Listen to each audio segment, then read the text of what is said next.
Kekasih Amar Zoni mengungkap hal mengejutkan di balik sidang perdana Amar Zoni kemarin terkait kasus dugaan peredaran narkoba di lapas. Persidangan yang digelar di Pengadilan Negeri Jakarta Pusat tersebut menghadirkan Amar Zoni secara online melalui plasma TV. Di ruang sidang tampak hadir kuasa hukum, kekasih Amar Zoni yaitu Dr. Camelia dan ibu angkat Amar Zoni. Dr. Camelia mengaku yakin bahwa Amar Zoni benar karena ia mengetahui cerita yang sebenarnya terjadi di balik prahara Amar Zoni kini. Amar Zoni meminta hakim agar dirinya dihadirkan secara offline tatap muka di ruang sidang bukan secara daring.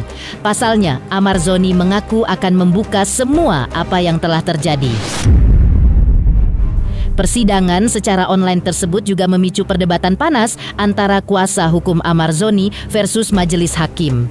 Jika pihak majelis hakim merasa aman-aman saja sidang digelar secara online, lain halnya dengan kuasa hukum Amar Zoni. Kuasa hukum Amar Zoni menduga klien mereka tidak akan bisa bicara secara bebas jika persidangan dilakukan secara online. Karena itu mereka meminta agar Amar Zoni dihadirkan secara langsung di ruang sidang. Lantas, benarkah Amar Zoni berencana untuk menikahi Dr. Camelia tahun ini? Benarkah pula bahwa Ustadz Deri Sulaiman mencium adanya ketidakadilan dalam kasus Amar Zoni saat ini? Pemirsa, bersama Intens Investigasi, kami hadirkan kabar terkini, terpercaya, dan teraktual. Tetapi sebelumnya, jangan lupa untuk like, subscribe, dan juga share channel YouTube ini.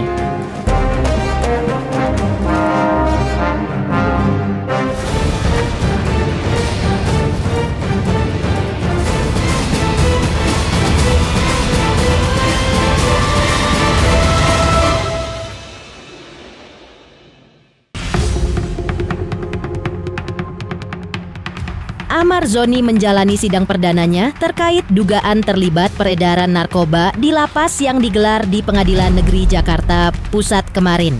Dalam sidang tersebut, Amar Zoni yang kini ditahan di Nusa Kambangan dihadirkan secara online melalui plasma TV pengadilan. Dalam persidangan, terdengar suara Amar Zoni yang memohon kepada majelis hakim agar ia diizinkan hadir dalam persidangan secara offline atau tatap muka langsung bukan secara daring. Amar Zoni mengaku ia ingin membuka semua apa yang telah terjadi sebelumnya. Permintaan Amar tersebut juga dilanjutkan oleh kuasa hukumnya, John Matias, hingga sempat terjadi perdebatan panas antara kuasa hukum Amar Zoni dengan majelis hakim. Pihak majelis hukum yang menilai persidangan online atas Amar Zoni masih aman, namun tidak demikian yang dirasakan oleh kuasa hukum Amar Zoni. Pihak kuasa hukum Amar Zoni mencurigai alasan Amar Zoni yang terkesan dipersulit untuk dihadirkan secara langsung di persidangan. Seperti inilah pernyataan Amar Zoni ketika persidangan kemarin. Terdakwa 6 selaku perwakilan gitu ya. Alasannya kenapa minta sidang secara offline? Offline karena menurut saya pemberitaan ini kan sudah terlalu besar ya melihat. Pemberitaan yang tidak sesuai dengan faktanya nanti, dan ini harus dihadirkan sama seperti yang tadi sudah dijelaskan oleh kuasa hukum saya gitu kan.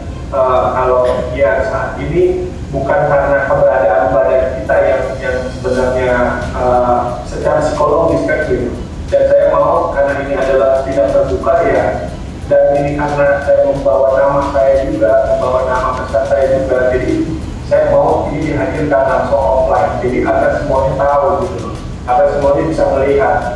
Karena ini pasti semuanya mata Indonesia, semua pemerintah ini pasti kan mengarahkan ke saya nggak mau kalau keluarga saya pada akhirnya nanti tahu saya sebenarnya seperti yang diberitakan gitu loh. Saya harus menulis itu semua, maka saya berharap sekali untuk saya bisa dapat ketersediaan offline sidang, karena saya sudah pernah merasakan juga sidang online kemarin yang mulia, dan seperti ini halnya gitu loh. Berbeda lah dengan sidang offline. Maka saya berharap dan semuanya itu bersepakat gitu kan, semua sepakat untuk bisa offline yang mulia.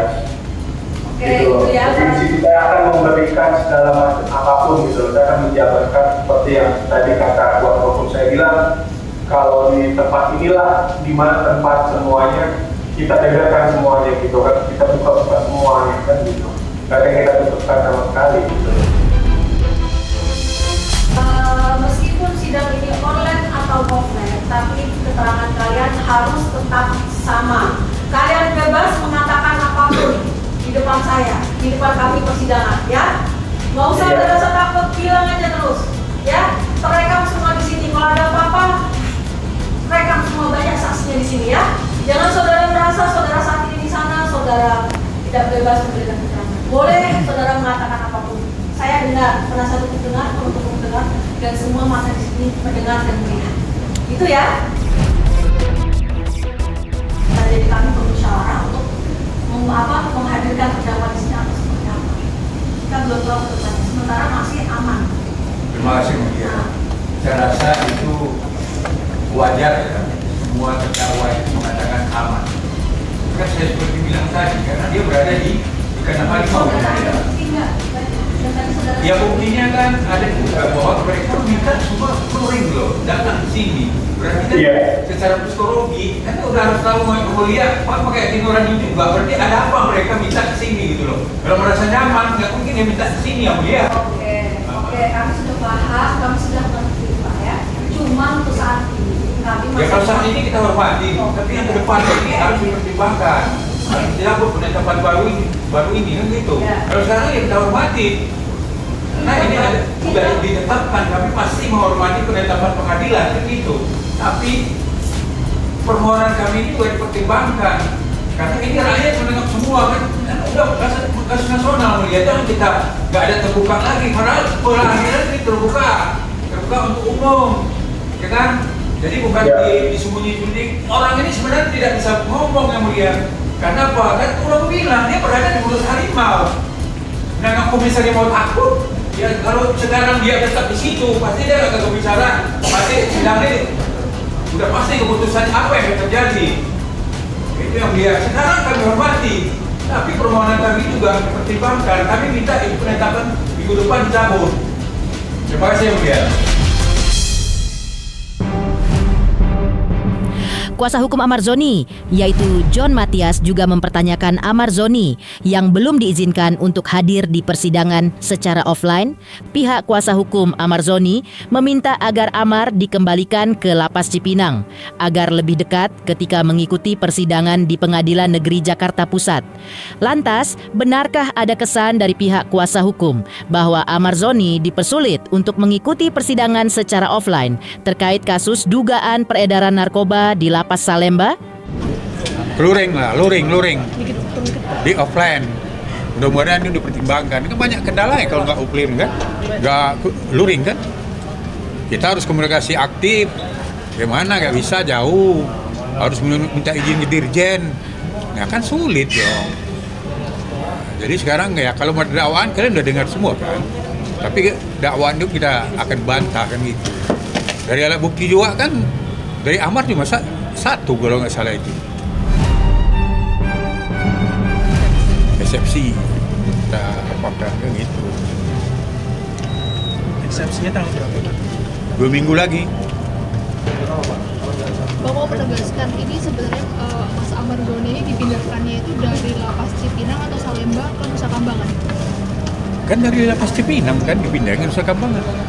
Nah permintaan kita ya dikembalikanlah ke Cipinang atau menurut jaksa atau penetapan hakim yang bagusnya di mana? Yang penting dekat dari persidangan, biar kompetensi. Kalau itu alasannya sebenarnya nggak bisa lah jadi alasan. Dulu teroris ditahan Nusa Kambangan loh, habisnya sidang di Jakarta. Kenapa kok untuk Amar kok dipersulit untuk disidangkan dihadirkan sini? Apalagi kan untuk membenahi lapas-lapas juga kan. Apa yang terjadi dia mau buka-bukaan, kenapa kok harus dipersulit? Gitu loh. Pak John menanggapi pembacaan dakwaan gimana Bang John? Iya kan kita udah diberi kesempatan ada eksepsi. Ya, pasti kami udah siap lah. Semua kan udah kita bicara juga kan. Ya, tunggu aja lah 2 minggu lagi. Ya sekarang menurut saya lebih banyak diwawancarai jaksanya. Karena dakwaan yang buat jaksa bukan yang pengacara kan gitu. Kalau untuk nangkis kami udah siap lah. Sementara itu, kekasih Amarzoni yaitu Dr. Kamelia mengungkap bahwa tim kuasa hukum Amarzoni baru dikabari pihak lapas Nusa Kambangan ketika H-1 persidangan terkait agenda persidangan atas Amarzoni di Pengadilan Negeri Jakarta Pusat. Kondisi demikian diakui Dr. Kamelia membuat dirinya dan kuasa hukum semakin sulit untuk memperjuangkan Amarzoni bisa hadir secara offline. Kemarin, kekasihnya menyebut diri merasa yakin bahwa Amarzoni benar karena ia mengetahui cerita yang sebenarnya di balik peristiwa yang terjadi dengan Amarzoni. Ia juga menjelaskan kabar yang beredar terkait kabar rencana dirinya yang akan menikah dengan Amarzoni di tahun ini ketika bebas. Yang bermula entah dari cerita Amarzoni kepada Ustadz Dery Sulaiman atau dari sinyal barang-barang Amar sudah dititipkan ke rumah Dr. Kamelia. Seperti inilah pernyataan Dr. Kamelia. Alhamdulillah sehat, aku tadi sempat ngeliat sehat kok gitu. Jadi ya lega lah, jadi bisa tahu kabarnya tadi dari persidangan ya. Kita lihat sendiri juga, alhamdulillah sehat. Cuman emang kurang setuju aja sih ke sidangnya di sana karena komunikasi jadi susah. Dan sama Om John aja tuh H-1 baru dihubungin loh dari pihak Nusa Kambangan. Jadi bagaimana mau persiapan sidang gitu loh, kalau dihubunginnya aja susah gitu. Terlihat fisiknya seperti apa untuk hari ini? Sehat kok, tadi aku ngeliatnya. Saya di sana juga Bang Amar juga bilang sama Om John diperlakukan dengan baik lah, makannya gitu kan, kesehatannya gitu. Cuman emang sepi aja karena kan one man one cell kan, jadi dia nggak ada temen gitu. Ya enggak lah, ada juga gue yang transfer ke Bang Amar untuk urus makannya. Gimana gue mau menerima transferan uang gitu loh. Sekali lagi ya, Bang Amar itu dari Agustus aku yang ngurus makannya, pakaiannya, semuanya dari sabunnya sampai tetek bengeknya aku yang ngurus. Jadi bagaimana Amar transfer ke saya dari hasil kayak gitu? Gimana kalau dia pengedar pasti uangnya udah banyak gitu kan. Memang tahu kalau misalkan Amar tuh mengedarkan gitu. Enggak, kok mengedarkan? Jangan salah loh statementnya, nggak ada saya bilang pengedarkan. Kan udah dibantah juga sama Pak Dirjen Pas. Bang Amar bukan pengedar atau segala apapun nanti, makanya kita lihat tadi di persidangan. Bener nggak sih dokter bayar kamar lapas 500.000? Oh iya betul, itu per minggu 500.000. Seperti apa detailnya mungkin? Ya nggak tahu, saya kan kenal Bang Amar di tengah-tengah dia ditahan kan. Jadi semenjak itu saya yang ambil alih semuanya karena waktu itu ada bisnisnya Bang Amar. Itu bisnisnya di luar ya, jadi Bang Amar tuh punya rekan lah ya untuk saya menjalankan bisnis di luar. Ingat nih, di luar bukan di dalam, bisnisnya bisnis properti, oke? Nah itu dapat untungnya itu dikasih semua ke saya untuk pegang, untuk ya ini untuk kebutuhan Bang Amar, bayar kamar, makan, segala macam, bla bla bla. Jadi nggak ada transferan uang dari Bang Amar ke aku, inget ya, itu nggak ada sama sekali gitu ya.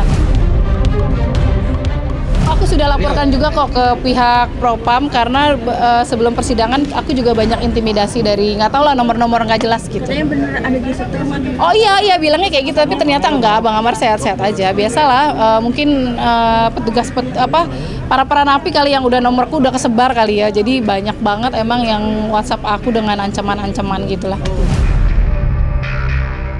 Jadi aku cerita sama Ustadz Dery kalau barangnya Bang Amar itu dipindahkan ke rumah saya dari kakak angkatnya dia. Jadi dipikirnya kita mau nikah setelah bebas, ya emang ada rencana pasti menuju ke sana. Cuman belum ada rencana tanggal terus langsung nikah, nggak ada sama sekali, oke? Oh, nggak ada pernikahan, jadi barangnya itu udah di rumah aku dititipkan. Jadi nggak ada pernikahan sama sekali nanti setelah, kan emang rencananya kan Januari ini baru ngajukan PB kan, baru bisa ngajuin PB, baru kita pikirin gimana, belum ada kita rencana buat nikah segala macam. Mungkin emang Bang Amarnya udah ngomong Ustadz Dery mau nikah, cuman sayanya nantilah urus ini dulu gitu. Oh, kenapa dong harus ngurus dulu? Ya ini selesai dulu baru kita fokus untuk kedepannya gitu. Sekarang yang penting sidangnya dulu ya, oke ya? Ada dari keluarga dokter menerima kalau Amarzoni itu? Insya Allah kan orang mau berubah ya, masa nggak mau menerimanya kan gitu kan? Persidangan perdana Amarzoni yang digelar secara online di Pengadilan Negeri Jakarta Pusat kemarin juga mendapat tanggapan dari Ustadz Dery Sulaiman. Ia pun mempertanyakan posisi dan kondisi Amar Zoni yang mengikuti persidangan secara online. Apalagi, menurutnya, persidangan online biasanya hanya dilakukan pada saat pandemi COVID saja. Yang terjadi justru mendekati hari persidangan Amar Zoni justru dipindahkan ke Nusa Kambangan secara diam-diam. Padahal, menurut Ustadz Dri Sulaiman, kalau mengikuti asa praduga tak bersalah, maka Amar disidangkan dulu, baru dipindahkan ke Nusa Kambangan. Jika memang ia melakukan suatu kesalahan besar, ia mempertanyakan rasa keadilan dan kemanusiaan ketika hal itu diabaikan. Ustadz Dri Sulaiman pun menduga ada ketidakadilan dalam proses pemindahan Amar Zoni ke Nusa Kambangan. Dan seperti inilah rasa kecewa dan sedih yang menyelimuti Ustadz Dri Sulaiman dengan kasus Amar Zoni. Kan dulu offline itu gara-gara pandemi kan, ataupun gara-gara banyak orang sidang terlalu banyak. Gimana sih Amar jauh, sidangnya di Jakarta, dianya kenapa dibuang jauh-jauh ke, udah tahu mau sidang kenapa dikirim ke Nusa Kambangan? Kan mesti disidang dulu. Itu aja sih sebetulnya, Kak. Ini ketidakadilan yang harus disuarakan. Kita gak bisa, jangan sampai rakyat ini dibodoh-bodohin. Ya, kan Pak Prabowo sudah bilang, ya, aparat penegak hukum harus punya hati. Coba Ibu Hakim, jaksa menganggap Amar itu anaknya dia, coba. Saudara dia, tega nggak dia begitu? Ya, kecuali memang dia udah jahat, nggak bisa diatur, ingin melarikan diri, ataupun barang bukti yang banyak dan dia punya. Kan barang bukti itu bukan di tangan Amar. Kalau di kamar, bisa aja di kamarku orang taruh apa, di kamarmu, di kamar siapa bisa orang taruh, kan kita nggak pernah tahu. Jadi kita tetap asas praduga tak bersalah mestinya. Mestinya Amar disidang dulu, kalau udah diputus bersalah, terbukti bersalah, baru dikirim ke Nusa Kambangan atau mau dihukum mati kalau dia memang dia bandar besar ya. Tapi kalau dia bukan bandar, dia hanya orang yang pengen baik, sekarang dia dibina, pengen keluar, cepat pulang. Dia cerita sama aku di suratnya gitu, aku bukan bandar, memang sudah itu dipercaya. Ini kalau nggak kuat-kuat iman tuh bisa panik, bisa stres orang. Bayang Nusa Kambangan loh. Ya, gimana mau disidang di sana ya? Begitu aja sih kalau menurutku sih, ya, tolong dimanusiakan lah, ya, diberikan hak dia untuk berbicara, membela diri, ya, tanpa ada intervensi, secara tekanan. Kita nggak tahu di Nusa Kambangan ketika di Zoom, ketika di video itu siapa yang di belakang, kiri kanan, depan belakang yang jaga, ya, kita nggak pernah tahu kan. Tapi kalau di sidang offline kita tahu kan orang itu betul-betul independen dan dia merdeka untuk bicara apa aja, nggak ada orang intervensi. Mengejutkan, kekasih Amar Zoni ungkap hal mengejutkan di balik persidangan secara online kemarin. Lantas, seperti apa dukungan sang kekasih dan ibu angkat di ruang sidang ketika persidangan online digelar? Halo, saya Denny Darko yang mengucapkan selamat untuk Intens Investigasi yang road to 4 juta subscribers, luar biasa. Dan ini semua berkat dukungan kalian yang terus menyaksikan dan setia untuk menonton Intens Investigasi dan tayangan saya di kanal ini. Terus saksikan Intens Investigasi di 5 juta, 6 juta, 7 juta subscribers dan seterusnya. Terima kasih, sampai jumpa.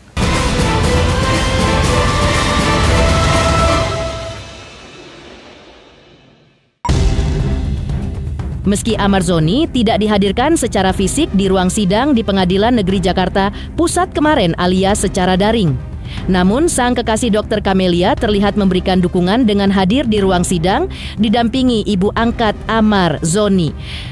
Ketika mendapat kesempatan untuk bicara dengan Amar Zoni secara online di ruang sidang, ibu angkat Amar terlihat sempat menangis. Diungkapkan pula oleh ibu angkat Amar bahwa betapa Dr. Camelia sangat sayang kepada Amar Zoni. Amar Zoni pun sempat menyapa Dr. Camelia dengan kata sayang. Terus ya, supaya dapat keadilan ya. Iya Bu, pasti Bu. Kuatkan hatimu ya Amar. Iya Bu. Ini ada dokter juga.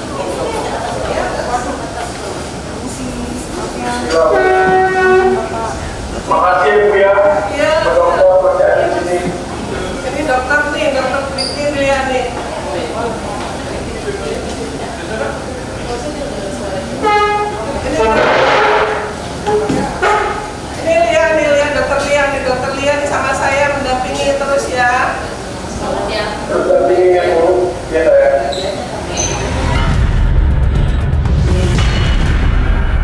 hanya sang kekasih, ibu angkat Amarzoni pun memberikan dukungan moral kepada Amarzoni di agenda sidang perdana Amarzoni di Pengadilan Negeri Jakarta Pusat kemarin.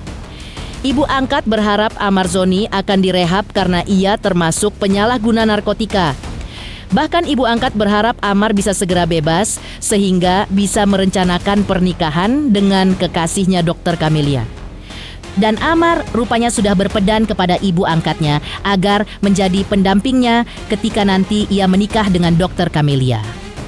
Iya, sebagai perempuan lagi, Amar yang sama itu bisa saya mendampingin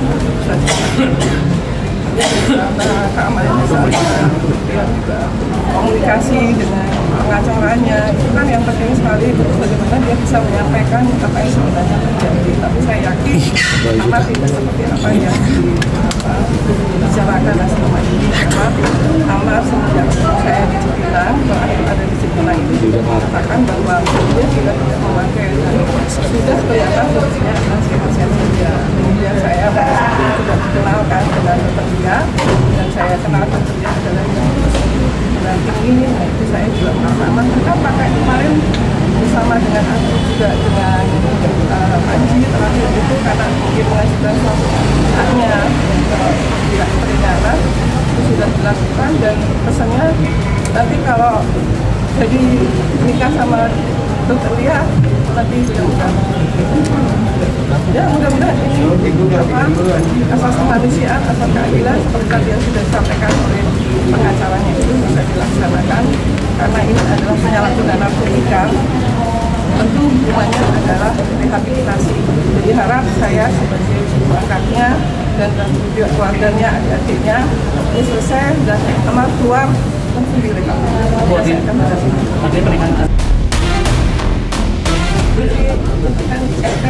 Karena pengajuan itu saja itu tiba-tiba kemudian dibawa untuk diperiksa langsung tahap 2 itu yang termasuk juga saya kaget juga karena ini kan sudah dari Januari kan nggak ada berita apa-apa, kemudian diambil dan disidangkan dan saya informasi, dan pada saat itu juga saya dengan dokter dia juga berbincang juga karena udah berkali-kali kita kesini nengok itu jangan juga ada kegiatan itu. Jadi pas terakhir itu saya banyak lagi dan dokter pilihan terakhir juga ke Cipinang. Tapi kalau saya nengok saya selalu komunikasi dengan para pimpinan. Tapi yang jelas saya itu sudah tenang karena sudah ada yang mendampingi, dan saya tahu persis kalau dokter Lia itu adalah tulus mendampingi dan tidak ada kepentingan apa-apa. Mengejutkan, kekasih dan ibu angkat memberikan dukungan kepada Amarzoni dengan hadir di ruang sidang dugaan Amar terlibat peredaran narkoba di dalam lapas. Lantas, seperti apa telisik praktisi hukum Tamil khususnya terkait cara Amarzoni berpeluang bisa dipindahkan dari Nusa Kambangan? Halo, saya Denny Darko yang mengucapkan selamat untuk intens investigasi yang road to 4 juta subscribers luar biasa, dan ini semua berkat dukungan kalian yang terus menyaksikan dan setia untuk menonton intens investigasi dan tayangan saya di kanal ini. Terus saksikan intens investigasi di 5 juta, 6 juta, 7 juta subscribers dan seterusnya. Terima kasih, sampai jumpa.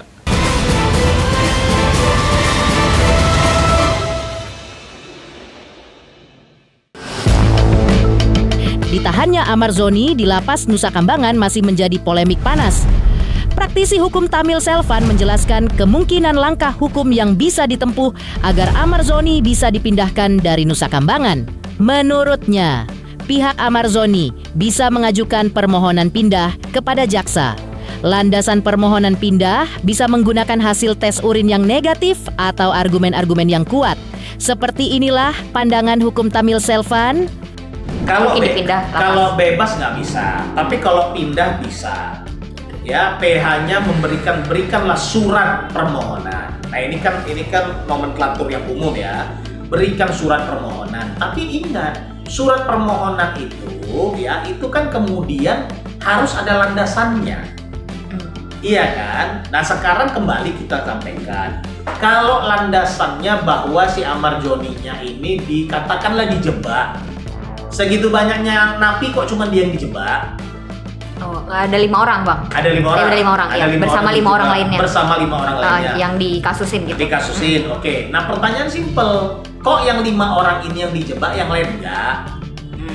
Kan gitu. Pidana itu begitu Pak. Harus dicari bener-bener tuh asbabun nuzulnya itu. Ya sebab musababnya itu. Lalu kemudian, ya tadi yang saya bilang, kalau memang yakin dia dijebak, suruh tes urin.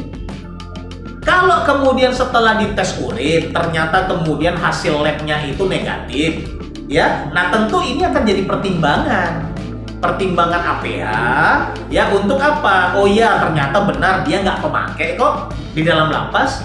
Masalah ditemukan narkoba di kamarnya dia, ya oke lah nanti bisa penyelidikan, ya. Nah itu bisa menjadi landasan kuat untuk memohon dia agar dipindah dari Nusa Kambangan.